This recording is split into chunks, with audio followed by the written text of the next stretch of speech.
So you're ready to get your products out there, right in front of people on Google. But you're kind of wondering, where do I even begin? Well, you've come to the right place. Today, we're going to walk through every single click and launch your very first Google Shopping campaign together. And hey, if you're feeling a bit overwhelmed, that is totally normal. I get it. The Google Ads dashboard can look, well, a little intimidating, but I promise you, once you know where to look, it's a whole lot simpler than it seems. And that is exactly what we're going to do today. We're going to cut through all the noise and follow a clear, step-by-step path from zero to a live campaign. Let's get you selling. Okay, let's dive right in. The very first thing you need to know is that Google gives you a couple of different ways to set up a shopping campaign. This is your first big decision, but don't sweat it. For your first time, the choice is actually a no-brainer. You'll see two main options, Standard Shopping and Performance Max. Now, Performance Max is super powerful. It's this big automated AI thing, but we're going to save that for later.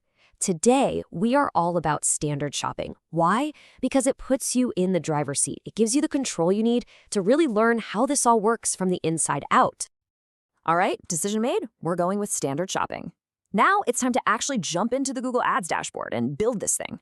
We're just going to lay the groundwork for our campaign with a few simple clicks. Okay, so first up, Google's going to ask for your campaign goal. Now, this is going to sound a little weird, but you're going to choose Create a Campaign Without a Goals guidance. Trust me on this one. It's the key that unlocks all the manual controls we want. Next, obviously, you'll pick Shopping for your campaign type. And finally, you'll select your Google Merchant Center account. Think of that as your digital warehouse. It's where all your product info lives. This step just connects that warehouse to your ads. And just like that, the foundation is set. See? Not so bad, right? Now, all we need to do is give our campaign a name, make it something you'll easily remember, and then we need to tell Google how much we're willing to spend. So let's talk about the average daily budget. It's exactly what it sounds like, the average amount of money you're okay with spending each day. The key here is, do not overthink it. This is not set in stone. Just pick a number you're comfortable with to get started, because you can literally change it anytime you want. Okay, we've given it a name and we've given it a budget. Now it's time to set the strategy. This part is where we give Google's algorithm its marching orders. We tell it how to spend our money and, just as importantly, who it should be showing our ads to. For your bidding strategy, we're going to make it easy and choose Maximize Clicks. It's the most straightforward way to start. Its job is simple, get you the most possible clicks for the budget you set. This is perfect for a new campaign because it helps you get data fast without making things too complicated. Next, you'll see a setting called Campaign Priority. Since this is your very first and your only shopping campaign, you can just ignore this. Yep, just leave it on the default setting of low. You only have to worry about the other options way down the road if you start juggling multiple campaigns at once. Now let's dial in exactly who's going to see your ad. Under Locations, just pick the country or region where your customers are, say the United Kingdom. Then you'll see a little checkbox under Networks for Include Google Search Partners. Go ahead and uncheck that. For a brand new campaign, you want to focus your money where it'll have the biggest impact, and that is squarely on the main Google search page. All right, we've told Google how to run the campaign, and now for the best part. It's time to tell it what we're actually selling. Let's pick out the products that are going to be the stars of our new ads. But first, before we pick our products, we have to set a default bid for the ad group. All this means is, what's the most I'm willing to pay for one click? To start, a bid around £1 or $1 is a really safe bet. It's a great starting point while we wait for some real data to come in.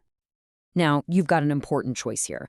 By default, Google will try to advertise everything in your product catalog. But here's a pro tip. For your first time, a much smarter move is to focus your budget. Instead of spreading your money thin across all your products, we're going to pick just one star product to promote. Think of it like a laser beam, not a floodlight. And that's it. Seriously, you've officially configured everything you need to. The settings are dialed in, your product is chosen, and the campaign is built and ready to go. You did all the hard work. Just look at that confirmation screen. It's all done. The only thing left to do is hit that big, beautiful Publish button.